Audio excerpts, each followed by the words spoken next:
The crystal chandeliers of Lord Harcourt's ballroom cast dancing shadows across the silk-clad figures below, their light catching on jewels and golden buttons as 300 members of London's finest society moved through the elaborate patterns of a country dance. April 15th, 1814, marked the true beginning of the season,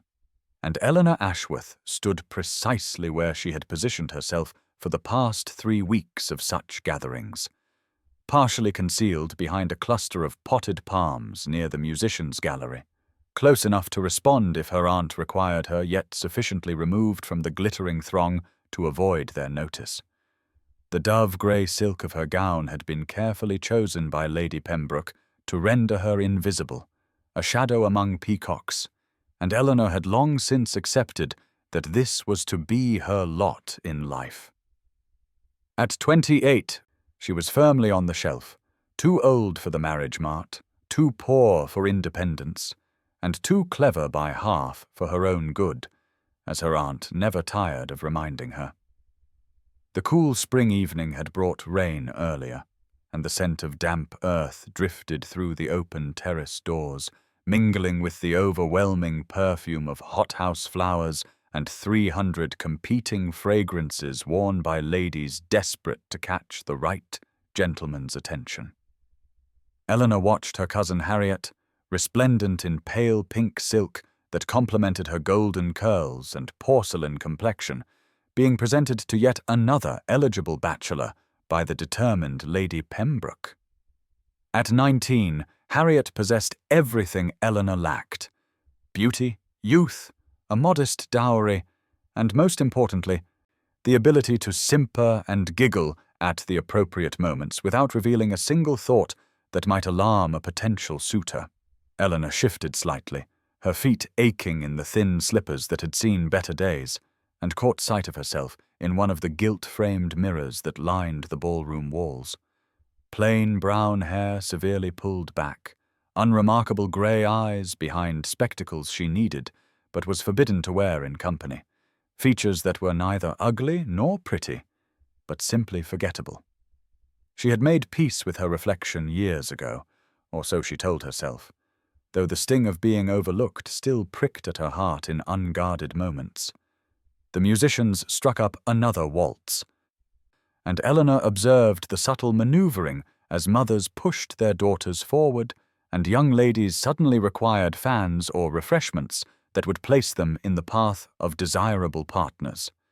Lady Pembroke had made it abundantly clear that Eleanor's presence was tolerated only as a useful companion who could carry shawls, deliver messages, and serve as a respectable chaperone when needed, never as a participant in the elaborate social dance unfolding before her. A burst of laughter from a nearby group of matrons drew Eleanor's attention, and though she knew better than to eavesdrop, their voices carried clearly to her shadowed corner. Lady Whitmore's sharp tones cut through the music. Poor Lady Pembroke, saddled with that dreadful niece of hers, too old, too plain, and entirely too clever for any man to want her. Can you imagine trying to marry off such a creature? Thank heavens she seems to know her place, at least. Now please take a moment and subscribe to our channel and comment where you are watching from and what time is it. It is always fascinating to see where these stories get all around the world. Thank you. Eleanor's sharp intake of breath at Lady Whitmore's words was swallowed by the sudden ripple of excitement that swept through the ballroom like a wave breaking upon the shore, and she pressed herself deeper into the shadows as heads turned toward the entrance, where footmen were announcing new arrivals with particular emphasis. The Duke of Ravenscroft had arrived, and the effect was immediate and electric, as if lightning had struck the very heart of Lord Harcourt's carefully orchestrated evening.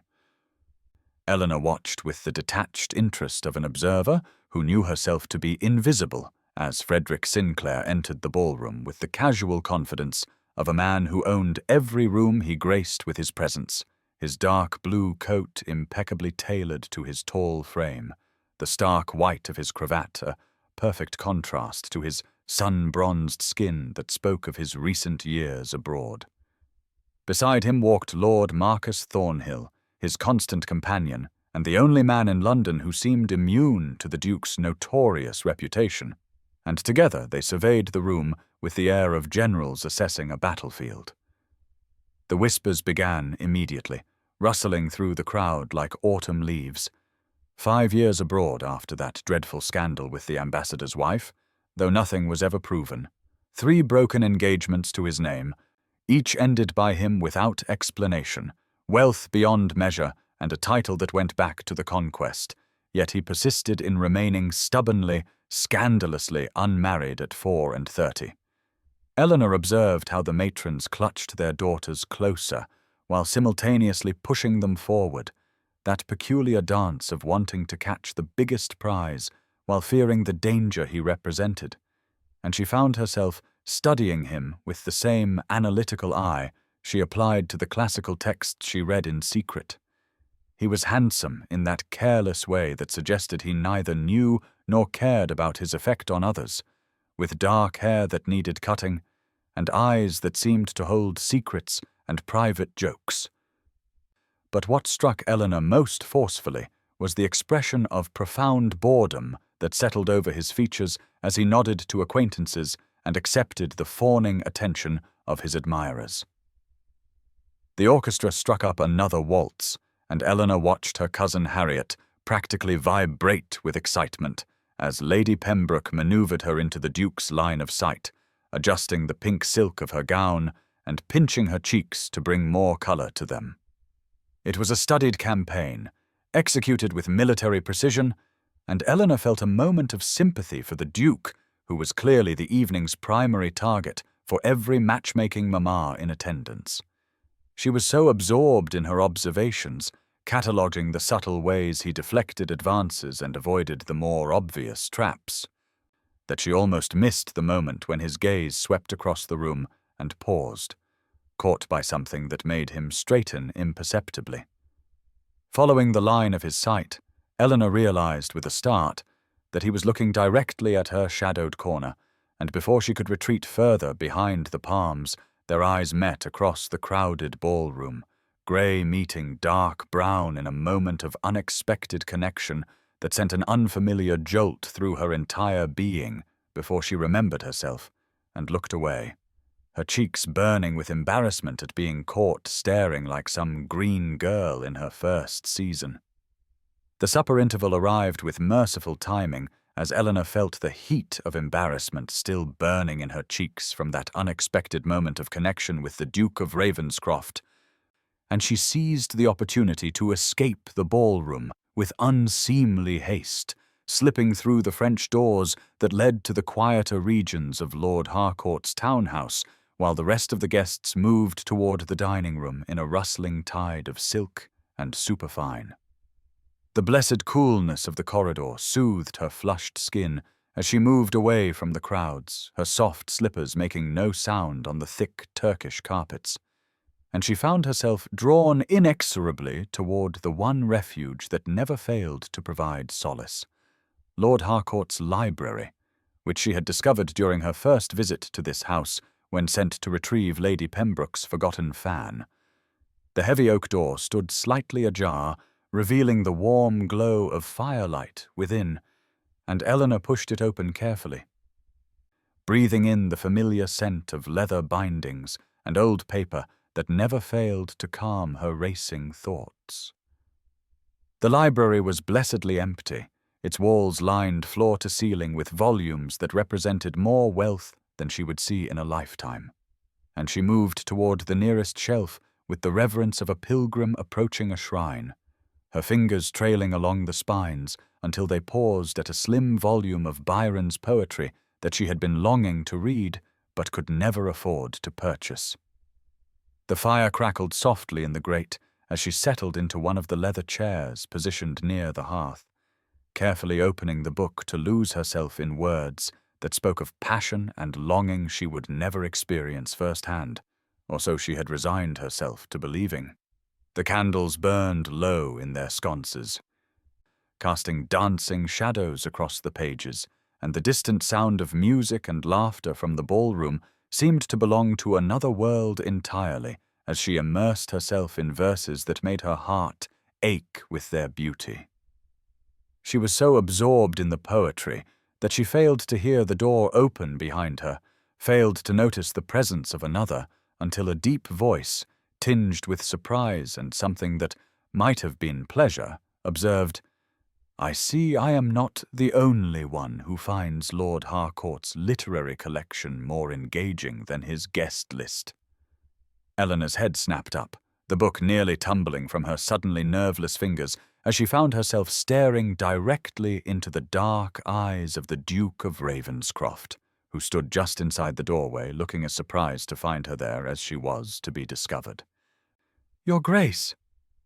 she managed, beginning to rise from the chair in confusion and mortification at being caught in such an improper situation, alone with a gentleman she had never been formally introduced to.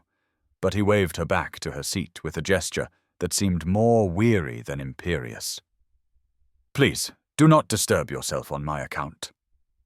he said, moving toward the fire with the same casual grace she had observed in the ballroom, though here in this intimate setting it seemed less studied and more natural. "I came seeking solitude and intellectual stimulation, both of which appear to be in short supply in the ballroom this evening, and I suspect you had similar motivations." The afternoon sun cast dappled shadows through the young leaves of Hyde Park's ancient oaks as Eleanor walked 3 paces behind Lady Pembroke's open carriage,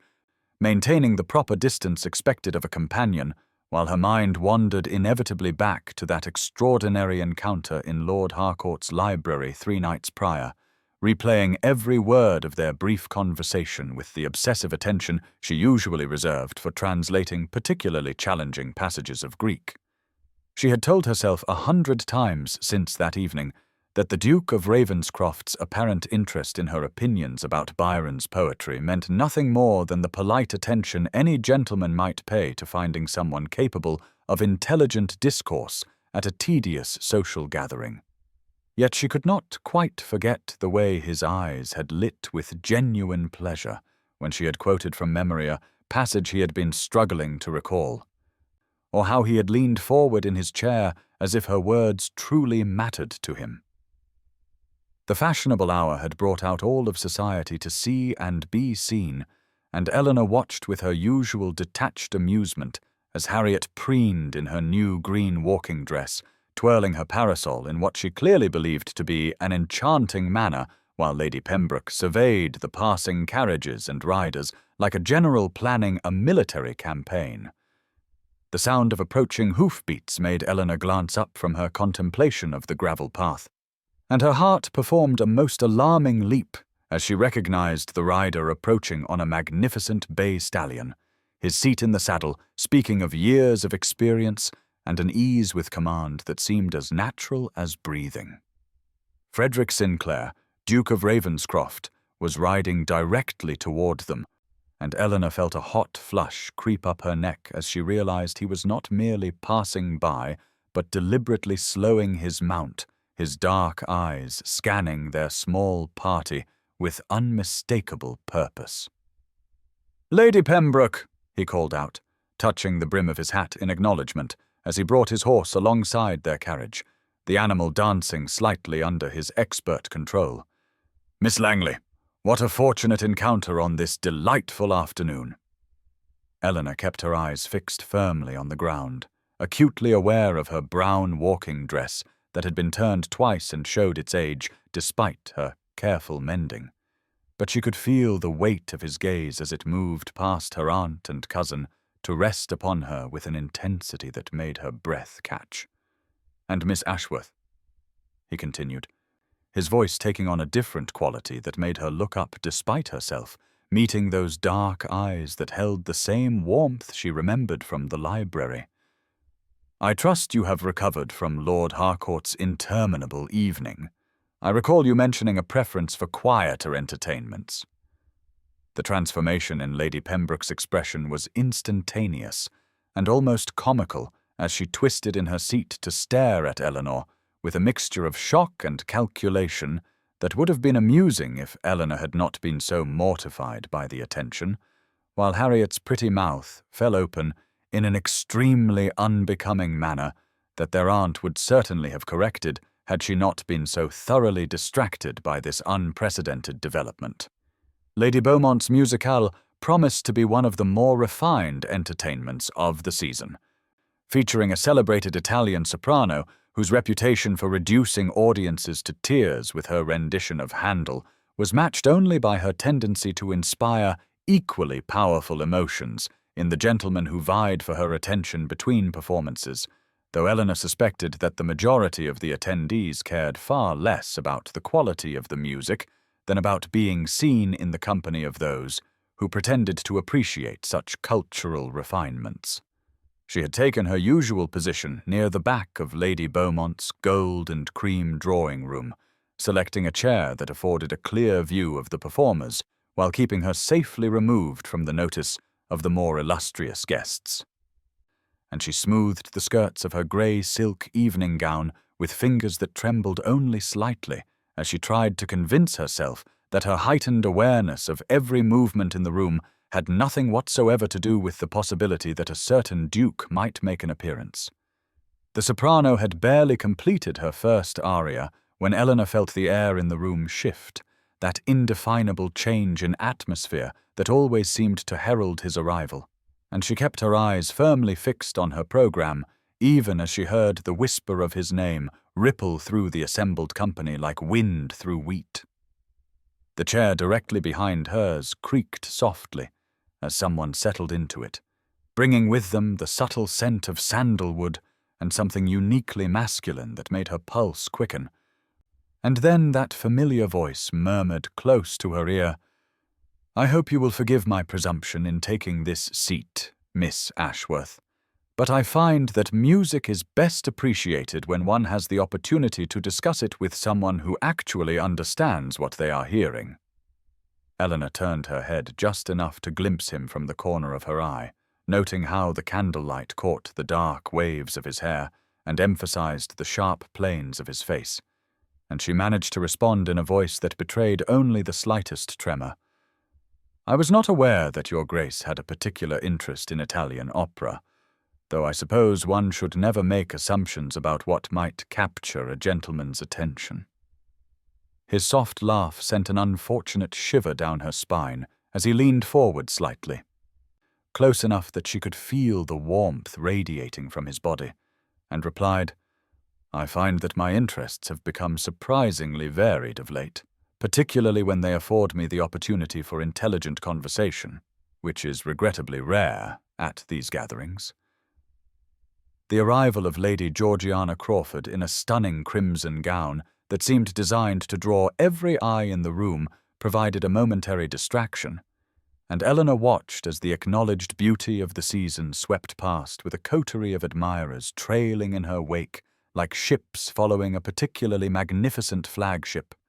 her perfect features arranged in an expression of polite boredom that did not quite mask the calculating gleam in her eyes as they swept over Frederick, and then dismissed Eleanor as utterly beneath noticed it.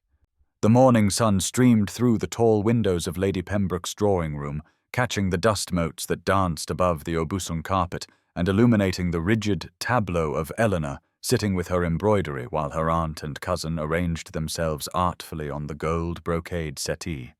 Though Eleanor's fingers had long since stilled on the needlework, as she found herself lost in memories of whispered conversations about opera and the warmth in dark eyes that had sought hers out across crowded rooms. The sound of the butler's measured tread in the hallway made her heart leap in a most undignified manner, and she forced herself to focus on the delicate rose pattern she was supposedly creating. Even as every fibre of her being strained to hear whether the approaching footsteps heralded the arrival of morning callers or merely some household matter that would leave her once again alone with her treacherous hopes. "The Duke of Ravenscroft," Jameson intoned, with all the gravity befitting the announcement of such an illustrious visitor, and Eleanor felt the needle slip from her suddenly nerveless fingers as Frederick entered the room with that particular combination of aristocratic assurance and barely contained energy that never failed to make her pulse quicken. Lady Pembroke's face underwent a remarkable transformation as she rose to greet their exalted guest, her usually pinched expression softening into something that might charitably be called a smile, while Harriet immediately began a series of practiced movements designed to display her morning dress of sprigged muslin to best advantage, though Eleanor noticed with a small, shameful spark of satisfaction that Frederick's gaze barely touched either of them before seeking out her corner of the room. "Your Grace," Lady Pembroke gushed with an enthusiasm that would have been comical if Eleanor had not been so acutely aware of her own simple gown and the way her hands trembled as she set aside her embroidery. "What an unexpected pleasure to receive you this morning, though of course you are always welcome in our humble home." Frederick executed a perfect bow that somehow managed to convey both proper respect and a hint of irony that Eleanor suspected only she detected, and his voice carried that particular tone of polite distance he employed when dealing with society matrons. As he replied, "Lady Pembroke, Miss Langley, you are too kind, though I confess my visit today has a specific purpose beyond the general pleasure of your company." Eleanor watched as her aunt's eyes sharpened with predatory interest, while Harriet straightened her spine and adopted what she clearly believed to be an expression of demure availability, but Frederick had already turned away from them both, crossing the room with determined strides that brought him to stand directly before Eleanor's chair, and when he spoke again, his voice had warmed considerably. "Miss Ashworth, I wondered if I might impose upon you for your opinion on a matter of some literary significance as I have come to value your insights above those of any other person of my acquaintance, and there is a particular volume of poetry I have recently acquired that I believe would benefit from your scholarly interpretation."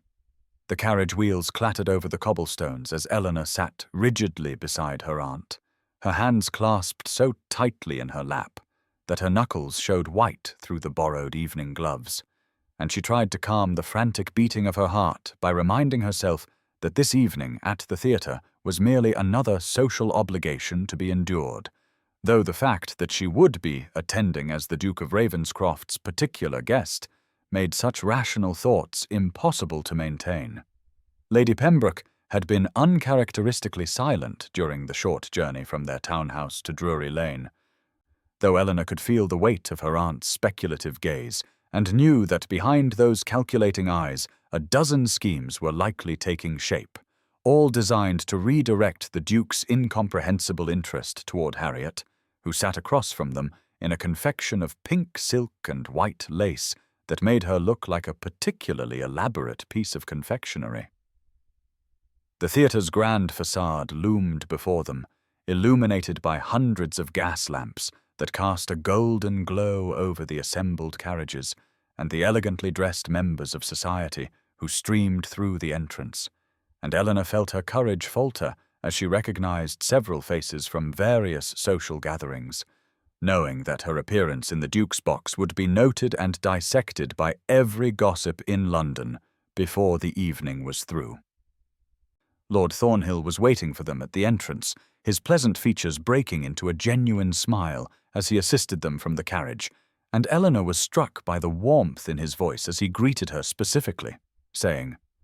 "Miss Ashworth, what a pleasure to see you again, and may I say how delighted Frederick will be that you accepted his invitation, as he has spoken of little else these past 3 days." The theatre's interior was a symphony of red velvet and gilt, with tiers of boxes rising like a wedding cake toward the painted ceiling where cherubs and muses cavorted among fluffy clouds, and Eleanor found herself momentarily overwhelmed by the sheer opulence of it all, though her discomfort was quickly replaced by a different sort of nervousness, as Lord Thornhill led them up the grand staircase toward the Duke's box, which she knew commanded the best view in the house. Frederick was already there, standing with his back to them as he surveyed the filling theatre, but he turned at their approach with a swiftness that suggested he had been watching for their arrival, and the smile that transformed his features when his eyes found Eleanor made her breath catch in her throat, for there was something in his expression that went beyond mere social pleasantry, something warm and genuine and terrifyingly personal. "Miss Ashworth," he said, crossing to take her hand and bowing over it with a formality that was belied by the way his fingers lingered against hers. "You cannot know how greatly your presence enhances this evening, for I confess that Shakespeare's comedies are infinitely more enjoyable when one has the prospect of intelligent companionship with which to discuss them." The hushed reverence of the British Museum's Egyptian Antiquities Room seemed to wrap around Eleanor like a protective cloak as she stood before a glass case containing fragments of papyrus covered in hieroglyphic text, her reflection wavering in the polished surface alongside that of the Duke of Ravenscroft, who had positioned himself close enough that she could catch the faint scent of his cologne, mingling with the musty air of ancient artifacts and scholarly pursuits. The afternoon light filtered through high windows, casting long shadows across the marble floor where only a handful of other visitors moved in quiet contemplation,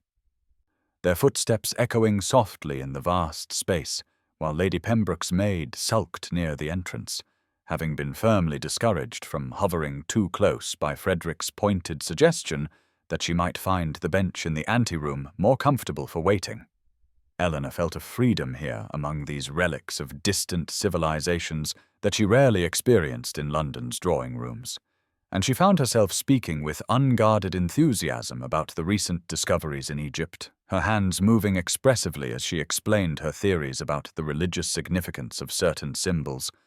barely noticing how Frederick's gaze had shifted from the artifacts to her animated face. "You have read Champollion's latest papers," he said, with evident surprise and pleasure, moving closer to examine the papyrus she was indicating, his shoulder nearly brushing hers as he leaned in. "Though I confess I am not entirely convinced by his methodology regarding the phonetic values he assigns to certain cartouches." Eleanor turned to him with eyes bright with intellectual fervor, forgetting entirely that she was supposed to be maintaining the proper distance expected between an unmarried lady and a duke, and launched into a passionate defense of the French scholar's approach that drew a delighted laugh from Frederick, the sound echoing warmly in the quiet gallery and causing several patrons to glance their way with varying degrees of disapproval and curiosity. "Miss Ashworth," Frederick said when her impassioned argument finally wound to a close, his voice carrying a note of something deeper than mere academic interest, "I must confess something to you that I have shared with very few people, for I find that I can no longer maintain any pretense in your company." He reached into his coat and withdrew a slim leather journal, well worn from use, and Eleanor watched with growing curiosity as he opened it to reveal pages covered in neat handwriting, interspersed with carefully drawn sketches of ancient monuments and architectural details. "During my years abroad," he continued, his fingers tracing lightly over a drawing of a temple facade, "I was not merely indulging in the dissolute pleasures that society believes occupy the time of wayward younger sons and reluctant heirs, but was instead documenting archaeological sites across the Mediterranean, work that I hope might one day contribute to our understanding of these ancient cultures, though I have never dared submit my findings for publication." Eleanor's intake of breath was audible as she gazed at the meticulous notes and beautiful illustrations, her mind racing with the implications of this revelation, for here was evidence of a scholarly passion that matched her own, hidden beneath the rakish exterior that society saw and judged. The chandeliers in Lord and Lady Aldridge's ballroom blazed with the light of 1,000 candles, casting dancing shadows across the marble floor where couples moved in perfect synchronization to the lilting strains of a waltz, and Eleanor Ashworth stood at the edge of the dance floor in a gown of emerald green silk that transformed her from overlooked companion to a woman who commanded attention, though she remained acutely aware of the whispers that followed her progress through the room. The dress had arrived that morning with a note from the Dowager Duchess of Ravenscroft, expressing her delight at Eleanor's companionship with her son and her hope that the gown might be suitable for the evening's festivities, and despite Eleanor's initial protests, Lady Pembroke had insisted she wear it,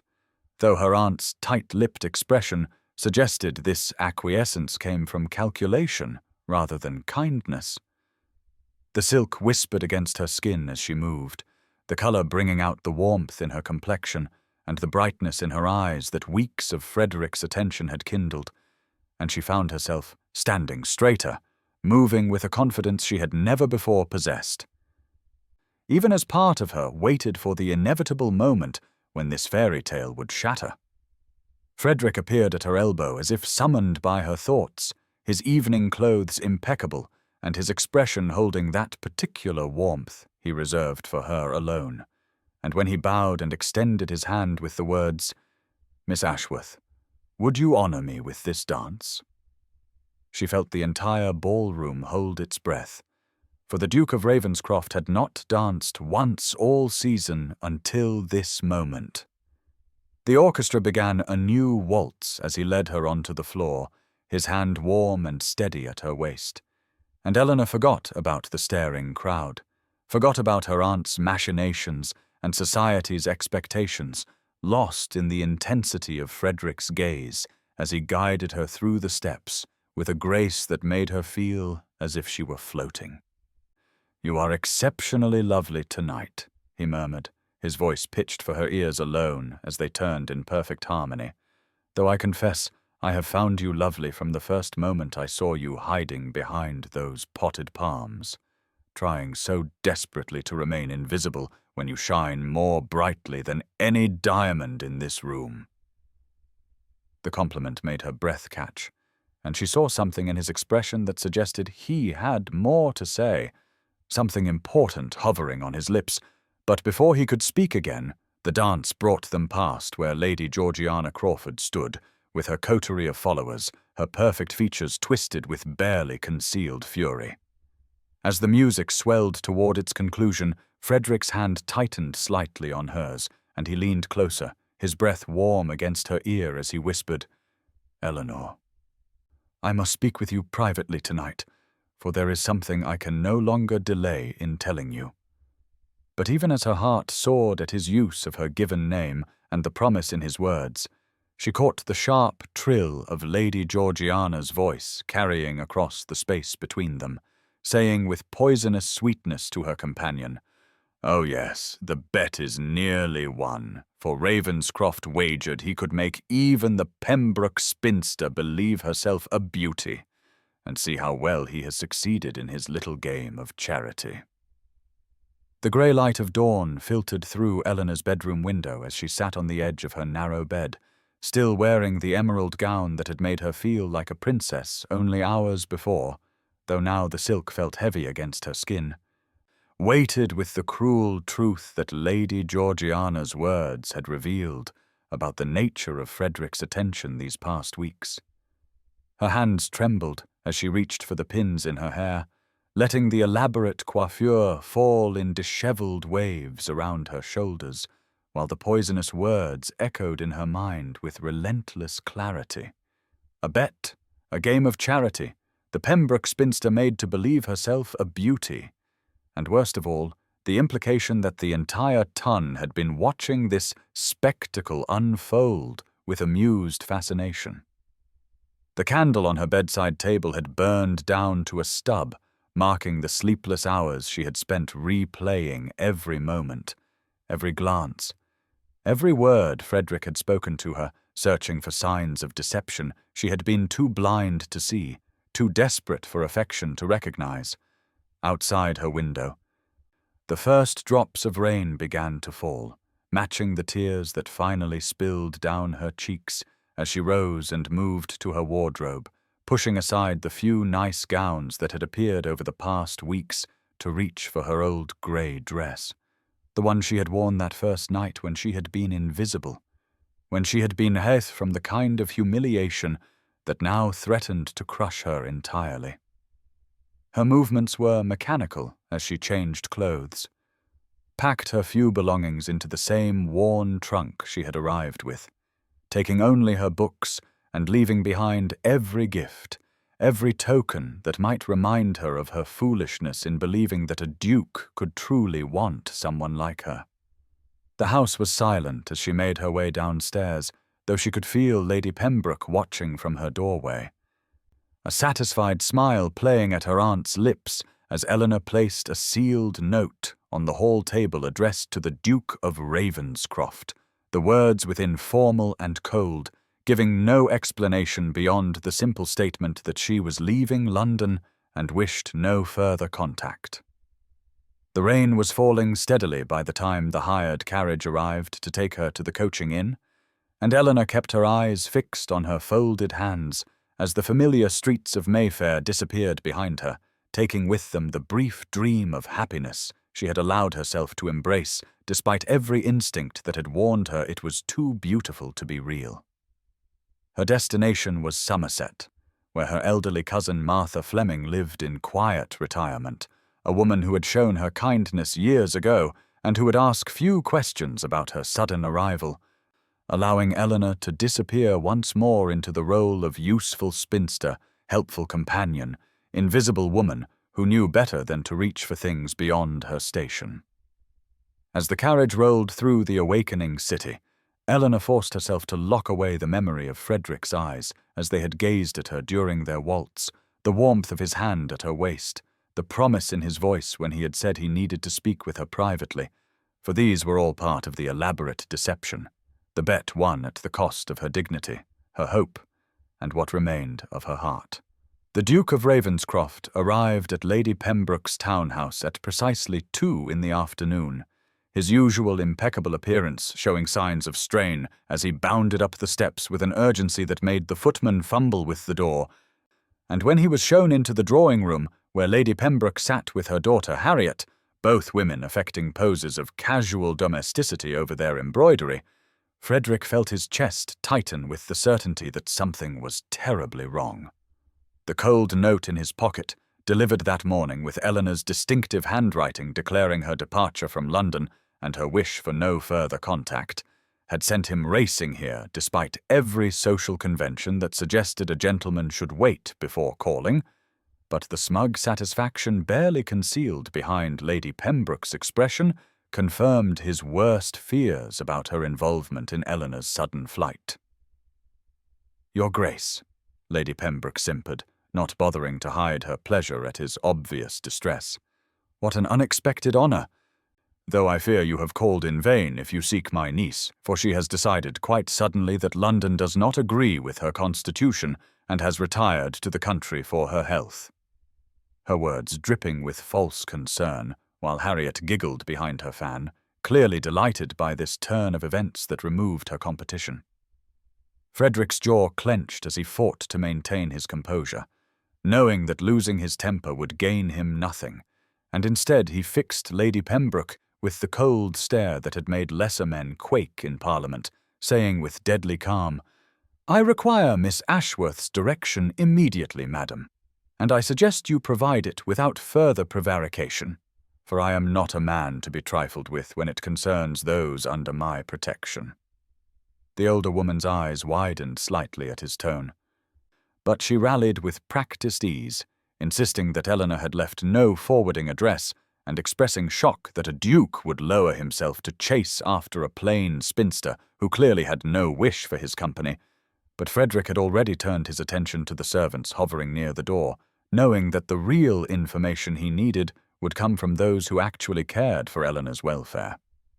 Within an hour, Lord Thornhill had joined him in his study as Frederick paced before the fireplace like a caged animal, and it was Marcus who suggested they speak to the Aldridge footman about what had transpired at the ball after Frederick had left Eleanor on the terrace, a conversation that revealed Lady Georgiana Crawford's poisonous lies about a supposed bet that explained everything about Eleanor's flight, and nothing about how she could have believed such vicious fabrications. The confrontation with Lady Georgiana that followed was brief and devastating, with Thornhill serving as witness as Frederick reduced society's diamond to tears with his cold recitation of her lies and the consequences they would bring, including his personal guarantee that she would find no welcome in any respectable drawing-room once the truth of her malicious gossip became known. And by evening, armed with the information grudgingly provided by a terrified kitchen maid about Eleanor's destination in Somerset. Frederick was already planning his departure, his heart heavy with the knowledge that every hour of delay meant another hour of Eleanor believing herself the victim of his cruel deception. The afternoon sun slanted through the small windows of Martha Fleming's cottage, casting golden patches across the worn wooden floors where Eleanor knelt beside the herb garden, her grey dress already bearing traces of soil as she carefully transplanted the rosemary that her cousin had mentioned needed attention, finding in this simple task a measure of peace that had eluded her since arriving 3 days ago from London, with her heart in tatters and her pride in ruins. The cottage sat nestled at the edge of the Somerset village, its thatched roof and climbing roses speaking of a gentler time when Eleanor had visited here as a child, before her father's death had transformed her from beloved daughter to unwanted burden, and Martha had aged from vibrant widow to fragile elderly woman who now dozed by the fire while Eleanor tended to the household tasks that gave her hands something to do besides trembling with the memory of Frederick's eyes during their last waltz. She had thrown herself into usefulness with desperate energy, scrubbing floors that were already clean, mending linens that bore no tears, organizing Martha's modest library by subject and then by author when the first arrangement failed to occupy enough hours, all while her mind replayed that horrible moment on the Aldridge terrace when Lady Georgiana's crystalline laughter had accompanied words that shattered every beautiful illusion Eleanor had allowed herself to embrace. The worst part was not the humiliation of being made sport of by society, for she had long ago accepted her role as invisible spinster, worthy only of whispered pity or outright dismissal, but rather the crushing weight of her own foolishness in believing that someone like Frederick Sinclair, Duke of Ravenscroft, could truly want her for anything more than an amusing diversion from the beautiful women who threw themselves at his feet. She paused in her gardening to press dirty fingers against her eyes, willing away the tears that threatened whenever she remembered how ardently he had looked at her in the museum, how his voice had softened when speaking of his unpublished writings, how his hand had lingered on hers when helping her from the theatre box. All of it nothing more than expert play-acting from a man who had apparently wagered he could make the plainest woman in London believe herself desirable. Martha stirred in her chair by the window, her voice drowsy as she called out that a letter had arrived from London that morning, and Eleanor's heart seized with irrational hope before she firmly reminded herself that Frederick would hardly pursue his cruel game now that she had removed herself from society's view, though when Martha added that the letter was from Lord Thornhill rather than the Duke himself, Eleanor felt an unexpected stab of curiosity about why Frederick's closest friend would write to her elderly cousin, whom he had never met. Rising from the garden with aching knees and soil-stained hands, Eleanor helped Martha to her bedroom for her afternoon rest before returning to the small parlour where the unopened letter lay on the mantel like an accusation. And though every instinct warned her against reopening wounds that had barely begun to form protective scars, she found herself breaking the seal with trembling fingers, unprepared for the words within that spoke of Frederick's desperate search, of a confrontation with Lady Georgiana that had exposed her lies, of a man half mad with worry racing toward Somerset, even as Thornhill penned these urgent lines. The morning sun cast long shadows across the Somerset village square as Frederick Sinclair, Duke of Ravenscroft, dismounted from his mud-splattered horse outside the posting inn, his usually immaculate appearance bearing witness to the desperate pace of his journey from London. And though the curious villagers stared openly at the sight of such obvious nobility in their midst, he cared nothing for their whispers as he strode directly to the innkeeper to inquire after the residence of Mrs. Martha Fleming. The directions he received were simple enough, a cottage at the far end of the village near the old church,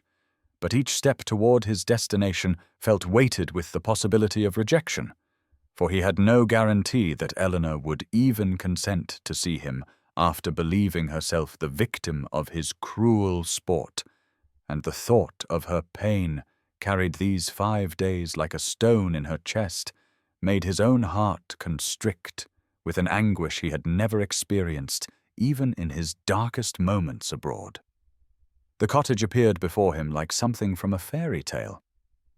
Its thatched roof and climbing roses speaking of a gentler world far removed from the poisonous gossip of London drawing-rooms, and through the front window he glimpsed an elderly woman peering out with nervous curiosity, her face bearing enough resemblance to Eleanor to confirm he had found the right place,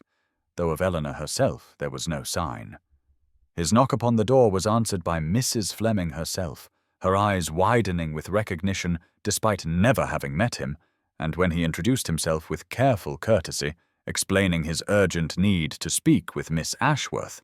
the elderly woman's expression shifted from surprise to something like protective concern as she informed him that her cousin was in the back garden and had left strict instructions that she was not at home to any callers from London. The refusal struck him like a physical blow, though he had expected nothing less, and he found himself pleading with quiet desperation, explaining that a terrible misunderstanding had driven Eleanor from London, that vicious lies had poisoned her against him, that he had come all this way simply to tell her the truth, and something in his voice must have reached the old woman's heart, for she studied him for a long moment before stepping aside and directing him through the house to the garden door. The sight that greeted him stole the breath from his lungs, for there was Eleanor kneeling among the vegetables with soil on her grey dress, and her hair escaping from its simple arrangement, looking more beautiful to him in this moment of unguarded domesticity than any diamond of the ton in their finest silks. And when she looked up at the sound of footsteps, the expression that crossed her face was like watching a door slam shut against the possibility of joy. She rose slowly, her hands clenched at her sides, her chin lifted with a pride that could not quite hide the shadows beneath her eyes, or the way her whole body seemed braced for another blow, and when she spoke, her voice carried a brittleness that spoke of barely healed wounds being torn open anew, saying simply that she had made her wishes clear in her letter, and saw no reason for him to have troubled himself with such a journey when the sport was already concluded to his satisfaction. The garden air hung thick with the scent of roses and freshly turned earth, as Eleanor stared at Frederick across the small space that separated them, her heart pounding so loudly she was certain he must hear it. And when he spoke her name again, softly, as though she were something precious that might shatter at too harsh a word, she felt her carefully constructed defenses begin to crack like ice beneath spring sunshine. "What sport?" she asked, her voice brittle as autumn leaves. "Could you possibly mean when Lady Georgiana made it perfectly clear that you had wagered with your friends that you could make even the plainest spinster in London believe herself worthy of a duke's attention?" The confusion that crossed his face seemed so genuine that for a moment her certainty wavered, but she pressed on, needing to lance this wound completely before it festered further. "She told me everything on the Aldridge Terrace, how you had all laughed about it at your club, how even Lord Thornhill had placed money on whether you could maintain the charade through a proposal." Frederick's expression transformed from confusion to horror,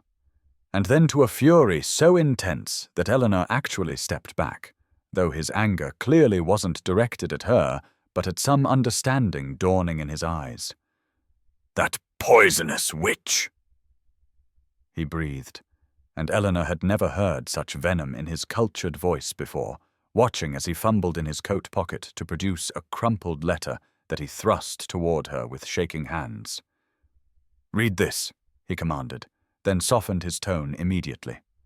"Please, Eleanor, read what Marcus wrote to your cousin, for I see now what has happened, and I cannot bear for you to believe such vile lies for even one moment longer."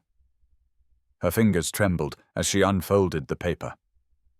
Recognizing Lord Thornhill's bold script describing Lady Georgiana's confession when confronted at a soirée 2 nights prior, How she had admitted to fabricating the entire story out of jealousy and spite, believing that removing Eleanor from London would clear her own path to becoming the next Duchess of Ravenscroft. Each word felt like a stone removed from the crushing weight on Eleanor's chest. But with the relief came a flood of shame so intense she could barely breathe, realizing that she had believed the worst of him so readily, had fled like a coward rather than trusting in what her heart had known during all those precious moments they'd shared. "Oh God," she whispered, the letter fluttering from nerveless fingers as she pressed her hands to her burning cheeks. "What have I done?" Frederick crossed the space between them in 2 swift strides, catching her hands in his and holding them with gentle firmness despite their coating of garden soil. "You believed a perfectly crafted lie designed to prey upon your deepest fears," he said, his voice rough with emotion. "And the fault lies not with you, but with me. For I should have spoken plainly of my feelings before that harpy had a chance to poison your mind against me." Eleanor tried to pull away, overwhelmed by his nearness and her own mortification, but he held fast, his eyes blazing with an intensity that made her knees weak. "Do you want to know the truth of what was said at my club?" he asked, and when she nodded mutely, he continued with quiet ferocity. "I told them I had found a woman whose wit could match any man's whose beauty lay not in empty prettiness, but in the light of intelligence that animated every expression, whose worth so far exceeded that of the vapid peacocks of the tun that I pitied any man too blind to see it." The small parlour of Martha Fleming's cottage had never seemed so intimate as it did now, with Eleanor and Frederick sitting across from each other in worn chintz chairs, while the afternoon sun slanted through lace curtains to paint golden patterns on the faded carpet, and though Martha had tactfully excused herself to tend to some urgent matter in the kitchen, Eleanor could barely process the reality of Frederick's presence here in this humble room, when mere hours ago she had believed she would never see him again. "I cannot bear the shame of having doubted you," she whispered, her voice thick with unshed tears, as she stared at her clasped hands, unable to meet his earnest gaze. "When you had shown me nothing but kindness and respect, I allowed one poisonous lie to override every instinct that told me you were precisely the honourable man you seemed to be."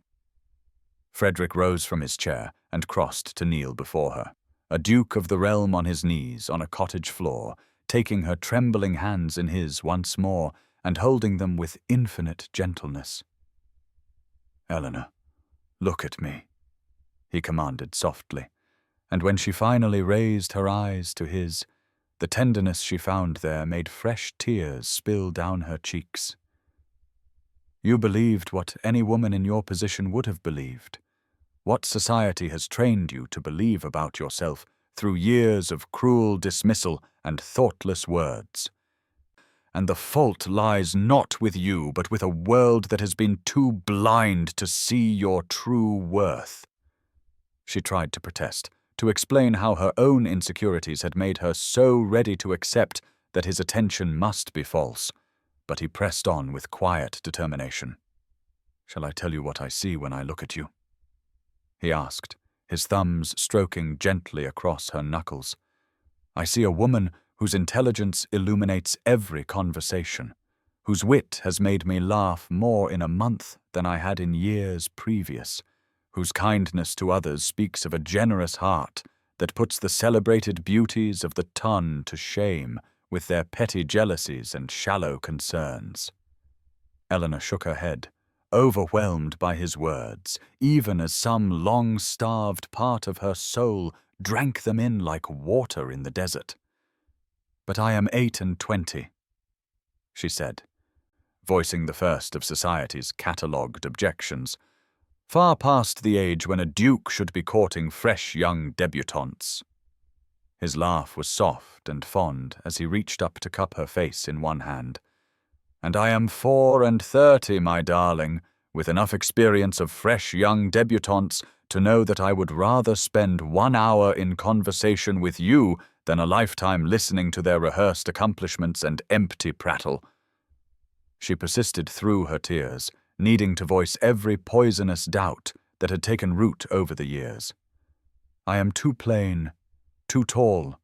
too clever by half, as my aunt never tires of reminding me, and I have neither fortune nor connections to recommend me." Frederick's expression grew fierce with protective anger, even as his touch remained gentle. "You are magnificent," he said with such conviction that she almost believed him. "Your height means I can look into your eyes without craning my neck. Your intelligence is the quality I prize most highly in any companion. And as for fortune and connections, I have quite enough of both for 10 men, and would trade them all for 1 more day in your company." The tears were flowing freely now, as he systematically destroyed every wall she had built around her heart, addressing each supposed flaw as though it were a treasure. And when he spoke again, his voice had dropped to a reverent whisper. "Eleanor Ashworth, I fell in love with you the moment you looked at me in that ballroom and saw not a duke to be pursued or a fortune to be captured, but simply a man who might appreciate a conversation about books. And every moment since has only confirmed what my heart knew from that first meeting." She could barely breathe as he continued, his own eyes bright with emotion. "I love your brilliant mind and your generous heart. I love the way you bite your lip when you're thinking and how your eyes light up when you discover a new book. I love your courage in facing a world that has tried to diminish you and your strength in maintaining your sense of self, despite their efforts. And most of all, I love the way you see me not as the rogue duke or the Ravenscroft fortune, but simply as Frederick." The words she had never dared hope to hear washed over her like a benediction, and when he leaned up to press his lips to hers in their first kiss, gentle and reverent and full of promise, Eleanor felt the last of her defenses crumble as she whispered against his mouth the words that had been building in her heart since that first night in Lord Harcourt's library. "I love you too, Frederick, with all my heart, though I can scarcely believe this is real, and not some beautiful dream from which I shall soon wake." He pulled back just enough to look into her eyes, his own blazing with joy and determination. "Then let me spend the rest of our lives proving to you how very real this is, my darling, my brilliant, beautiful Eleanor." And as he kissed her again, deeper this time with all the passion they had both been holding in check, the afternoon sun blessed their embrace through the cottage window, while somewhere in the kitchen Martha Fleming smiled to herself and quietly began preparing a celebratory tea. The evening shadows lengthened across Martha Fleming's cottage garden as Eleanor sat beside Frederick on the worn wooden bench beneath the apple tree, her hand clasped firmly in his as though he feared she might vanish if he loosened his grip even slightly. And though her heart still raced from their declarations of love and that earth-shattering kiss they had shared, 1,000 practical concerns began to crowd into her mind now that the first overwhelming rush of emotion had passed. "What happens now?" she asked softly, watching the play of golden sunset light across his beloved features, noting how the formal perfection of his appearance had been thoroughly undone by their emotional reunion. His cravat askew and his dark hair falling across his forehead in a way that made him look younger and more vulnerable than the polished duke who had first approached her in Lord Harcourt's library. Frederick turned to face her fully, his free hand coming up to cup her cheek with infinite tenderness as his eyes blazed with determination and something that looked remarkably like joy. "Now, my darling Eleanor, if you are willing, I should very much like to make you my Duchess, though I find myself in the rather unprecedented position of having left London in such haste that I forgot to bring my mother's ring, which has been waiting in my study drawer since the day after we visited the British Museum together." The revelation that he had been planning to propose even before the disastrous ball made Eleanor's breath catch in her throat, and she felt fresh tears threaten as she realized how close they had come to losing everything to one woman's spiteful lies. "Your aunt will be furious," she felt compelled to point out, though the thought of Lady Pembroke's reaction brought her more satisfaction than dread now. "And society will be scandalized that the Duke of Ravenscroft has chosen a nobody with neither beauty nor fortune to recommend her." Frederick's laugh was rich with genuine amusement as he pulled her closer, uncaring that Martha or any passing villager might see their improper embrace. "Let society be scandalized," he declared with the aristocratic arrogance that sat so naturally upon him. "For I have spent enough years playing by their rules and finding nothing but emptiness and disappointment. And as for your aunt, I believe she will find it difficult to maintain her position in society when it becomes known that she actively tried to sabotage her own niece's prospects out of petty jealousy." Eleanor shivered slightly in the cooling air, and Frederick immediately shrugged out of his coat to wrap it around her shoulders, the gesture so tender and protective that it made her heart ache with the newness of being cherished. "When I think of how I might have spent the rest of my days in Somerset, believing you had played me false, growing old and bitter with only my books for company," she whispered, her voice catching on the words. "Never," he said fiercely, pressing his lips to her forehead in a benediction of possession and promise. "For I would have searched every corner of England to find you, would have stood outside this cottage for a year if necessary, until you agreed to hear me out, because a life without you is no life at all, merely an existence, and I have done quite enough of merely existing." The sound of Martha's discreet cough from the doorway reminded them that they were not alone, and Eleanor blushed to realize that her elderly cousin had likely witnessed most of their improper embraces, though Martha's face showed nothing but pleased satisfaction as she approached with a warm shawl and a gentle smile. "I believe, Your Grace, that you'll be wanting to speak with the vicar tomorrow about a special license," Martha said with surprising practicality. "For the whole village has been talking of nothing but the Grand Duke, who came racing into town like a man possessed, and it would be best to make things proper as quickly as possible." Frederick rose and bowed to Martha with all the courtesy he would have shown a duchess, taking her weathered hand and raising it to his lips with genuine respect. "You are absolutely correct, Mrs. Fleming, and I am in your debt for providing sanctuary to my Eleanor when she needed it most, though I hope you will not be too greatly inconvenienced by the loss of her company once we are wed."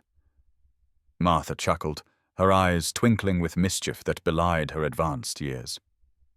"I suspect, Your Grace, that I shall be gaining far more than I lose, for I have a feeling that Eleanor will not forget her old cousin simply because she has become a duchess, and I confess, I should very much enjoy seeing Lady Pembroke's face when she receives word of the marriage."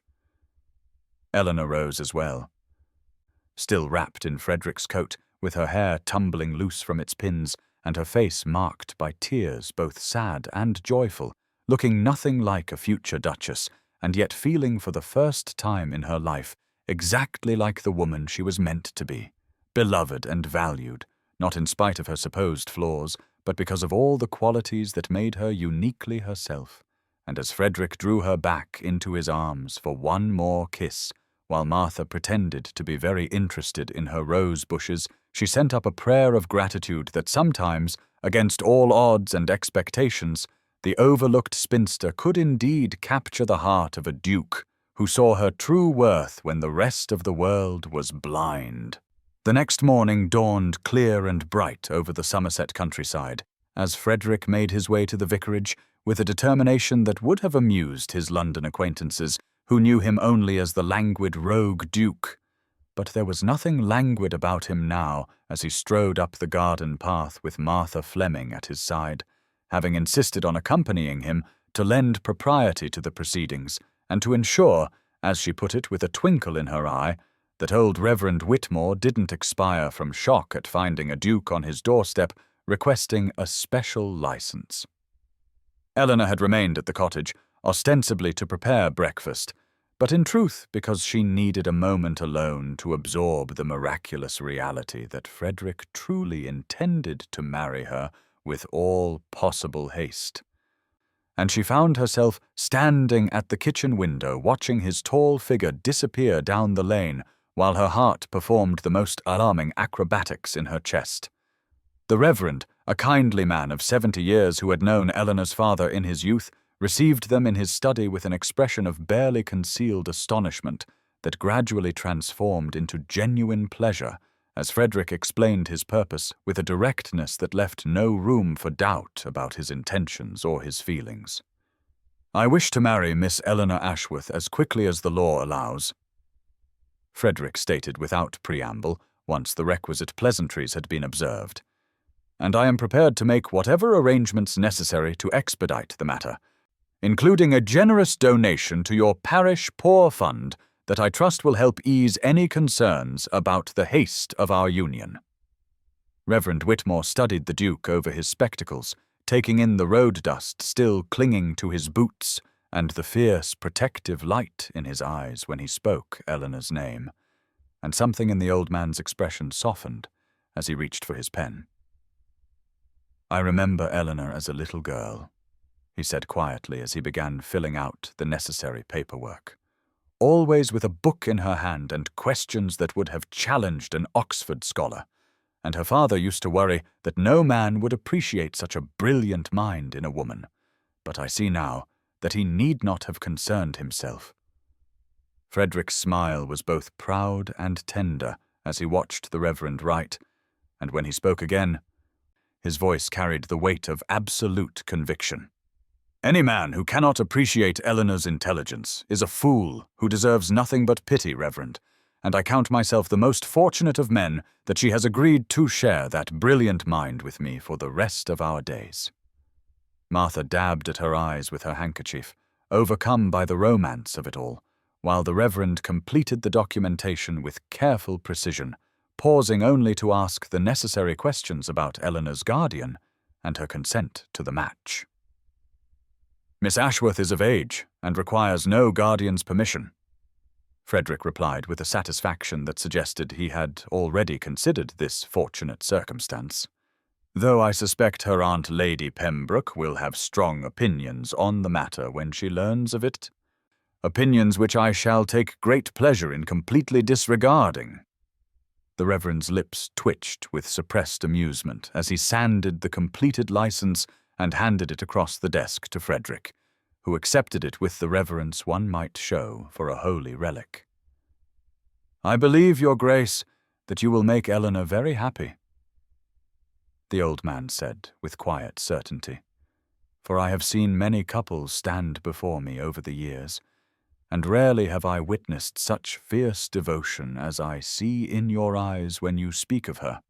though I confess I am curious how a duke of your standing came to fall in love with our quiet Eleanor, who has always preferred books to ballrooms." Frederick tucked the precious license safely into his breast pocket before answering, his expression softening with memory. "I fell in love with her precisely because she preferred books to ballrooms, Reverend, because when she looked at me she saw not a title or a fortune, but simply a man who might appreciate a conversation about poetry. And in that moment I discovered what I had been searching for through years of empty society gatherings, without even knowing what I sought until I found it in her eyes." The Reverend rose to shake Frederick's hand with warm approval, while Martha bustled about making arrangements for the ceremony, which was set for 3 days hence to allow time for Frederick to retrieve his mother's ring from London and for Eleanor to prepare whatever she might need for her new life as a duchess. 3 days, Frederick murmured as they made their way back through the village, where curious faces peered from behind cottage curtains at the sight of the elegant stranger who had set their small community ablaze with gossip. 3 days until I can call her my wife and dare anyone to ever again suggest that she is anything less than perfect, exactly as she is." Martha patted his arm with motherly affection as they walked, noting how his long stride shortened to match her elderly pace without any sign of impatience, despite his obvious eagerness to return to Eleanor. "You know, Your Grace, that the ton will be scandalized when news of this marriage reaches London, for Eleanor has none of the qualities they deem essential in a duchess, and there will be those who whisper that you have lost your mind or fallen victim to some scheme." Frederick's laugh rang out across the quiet morning air, startling a flock of sparrows from their perch in a nearby oak tree. "Let them whisper, Mrs. Fleming, for while they waste their breath on gossip, I shall be living a life of genuine happiness with a woman whose conversation delights me, whose character inspires me, and whose love has transformed me from a man merely existing in society to one truly alive for the first time in his 34 years. And if that be madness, then I embrace it gladly and pity those still trapped in the sanity of society's expectations." The morning of May 17th, 1814, dawned with the kind of crystalline perfection that seemed designed by Providence itself to bless the union about to take place in the small stone church of St. Michael's, where Reverend Whitmore stood waiting in his finest vestments, while the entire village of Ashford Green crowded into pews meant to hold half their number. For word had spread like wildfire that a genuine duke was marrying their own Miss Eleanor's cousin, and no force on earth could have kept them from witnessing such a spectacle with their own eyes. Eleanor stood in Martha's tiny bedroom, staring at her reflection in the spotted mirror with something approaching disbelief as she smoothed the skirts of the ivory silk gown that had arrived just yesterday by express from London,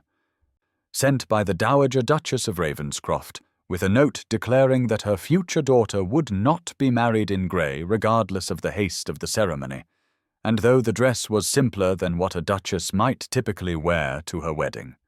it was the most beautiful thing Eleanor had ever owned, its delicate lace trim and seed-pearl buttons transforming her into someone she barely recognized. Martha bustled about making final adjustments to Eleanor's hair, which she had dressed with fresh roses from the garden and a few sprigs of lily of the valley, whose sweet scent surrounded Eleanor like a blessing, and the elderly woman's eyes were suspiciously bright as she stepped back to survey her handiwork with a satisfied nod. "Your father would have been so proud," Martha said softly, reaching up to touch Eleanor's cheek with a weathered hand that trembled slightly with emotion. "For he always knew you were destined for something extraordinary, even when the world was too blind to see it, and I believe he is watching from heaven this very moment with the biggest smile imaginable." Eleanor's throat tightened with sudden grief for the father who had encouraged her intellect and never once suggested she should dim her light to attract a husband, the father who had died when she was 20 and left her to the tender mercies of an aunt who saw her as nothing more than unpaid labor, and she wished desperately that he could have lived to see this day when everything he had believed about her worth was being proven true. A knock at the door announced Frederick's arrival to escort her to the church, for they had decided together to dispense with tradition and walk to their wedding side by side as equals, rather than having Eleanor given away like property by some distant male relative who cared nothing for her happiness. And when she opened the door to find him standing there, in his finest coat with his dark hair carefully arranged and his eyes blazing with love and barely contained impatience, she felt her heart expand to accommodate a joy she had never imagined possible. "You are magnificent," he breathed, taking her hands in his and raising them to his lips with reverent tenderness. "And I am the most fortunate man in all of England that you have agreed to bind your life to mine. Though I confess I shall not truly believe my good fortune until the Reverend has pronounced the words that make you irrevocably my wife." They walked together through the village in the soft morning light, past cottage gardens bursting with spring flowers and curious faces peering from every window, and Eleanor felt none of the shame she might once have expected at being so thoroughly on display, for the man beside her looked at her as though she were the most precious thing in creation, and that knowledge wrapped around her like armor against any whisper or sideways glance the world might ever direct her way. The interior of St. Michael's glowed with the soft light of dozens of candles that the village women had insisted on providing, despite the brightness of the morning sun streaming through the ancient stained glass windows, casting pools of colored light across the worn stone floor where generations of couples had stood to pledge their lives to one another. And Eleanor felt the weight of that history settling around her shoulders like a blessing as she and Frederick paused at the threshold to let their eyes adjust to the dimmer interior and to take in the sight of every pew filled to overflowing with villagers who had known Eleanor's family for generations and who now craned their necks to catch a glimpse of the unlikely bride and her impossibly handsome duke. Frederick's hand tightened around hers as they began their walk down the aisle together, and she could feel the slight tremor in his fingers that betrayed an emotion he was struggling to contain. This man who had faced down society's most vicious gossips without flinching, but who now seemed overwhelmed by the simple sincerity of a country wedding, surrounded by people who cared nothing for his title and everything for the happiness of the woman beside him. Reverend Whitmore's voice rang clear and strong through the small church as he began the ancient words of the marriage ceremony, and Eleanor found herself listening to each phrase as though hearing it for the first time, understanding now what it truly meant to promise oneself to another person, not out of duty or desperation or the grinding necessity of survival, but out of genuine love and the fierce desire to build a life together that would honor both their hearts. When Frederick spoke his vows, his voice carried to every corner of the church with an intensity that made several of the village women reach for their handkerchiefs, for there was no mistaking the depth of feeling behind his promises to love and cherish this woman whom society had deemed unworthy of such devotion. And when he slipped his mother's ring onto Eleanor's finger, the emerald catching the light from the windows and blazing with green fire, she heard the collective intake of breath from the congregation at this tangible proof that she was truly becoming a duchess. Eleanor's own vows emerged steady and clear despite the tears tracking down her cheeks, and she watched Frederick's face as she spoke the words that bound her to him forever,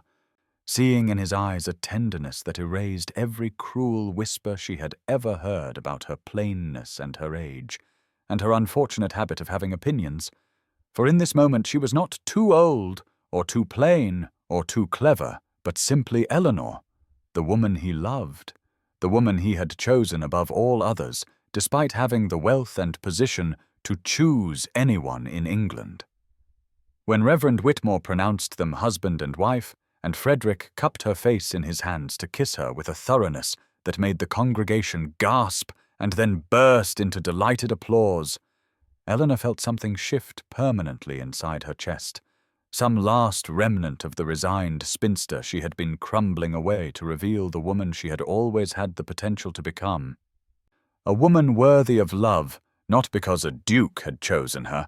but because she had finally chosen to believe in her own worth.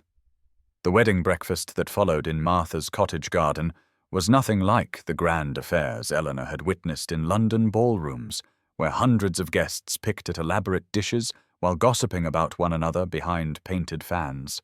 But it was infinitely more precious for its simplicity and genuine warmth, with trestle tables borrowed from the village pub, groaning under the weight of pies and roasted meats and fresh bread contributed by neighbors who had known Eleanor's family for generations, and who now welcomed her duke with the same straightforward hospitality they would have shown any other bridegroom, regardless of his title or the thousands of acres he possessed in 3 different counties. Frederick sat beside her with his hand covering hers on the table, seemingly unable to stop touching her now that he had the right, and his eyes crinkled with genuine amusement as he listened to old Mr. Whitmore tell increasingly embellished stories about Eleanor as a child, tales of her climbing trees and arguing with the vicar about theology at age 9, and once organizing the village children into a lending library that operated out of her father's garden shed. The Dowager Duchess of Ravenscroft, who had arrived just that morning in a travelling coach that had caused the entire village to stop and stare, watched her son with tears of joy streaming unashamedly down her aristocratic face, and when she embraced Eleanor and called her daughter with fierce sincerity,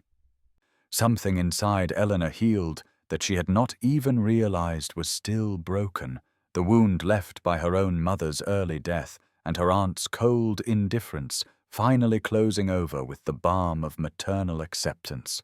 Lord Thornhill had made the journey as well, serving as witness and as Frederick's best man, and his toast to the couple was so moving in its tribute to the woman who had finally made his friend believe in love again that Eleanor found herself weeping into her napkin while the villagers cheered and stamped their feet in approval.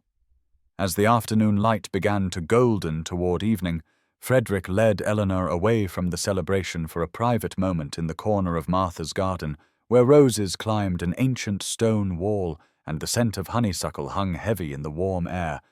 and there he pulled from his pocket the watch she had noticed him carrying so carefully throughout their courtship, opening it to show her the miniature portrait inside. It was his sister, he explained, his voice rough with emotion, who had died of fever when she was just 17, a girl who had been too clever and too unconventional for society, and who had been slowly crushed by its disapproval before illness took her entirely.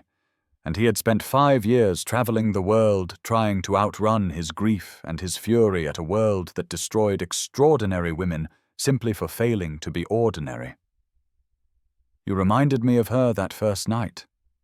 he said, "the way you observed everything with those keen eyes while pretending to be invisible, and I knew I could not let the world do to you what it did to her. But then I discovered that what I felt was not merely protectiveness, but something far deeper, and now you have given me the greatest gift imaginable by allowing me to spend the rest of my life ensuring that your brilliance is celebrated rather than diminished."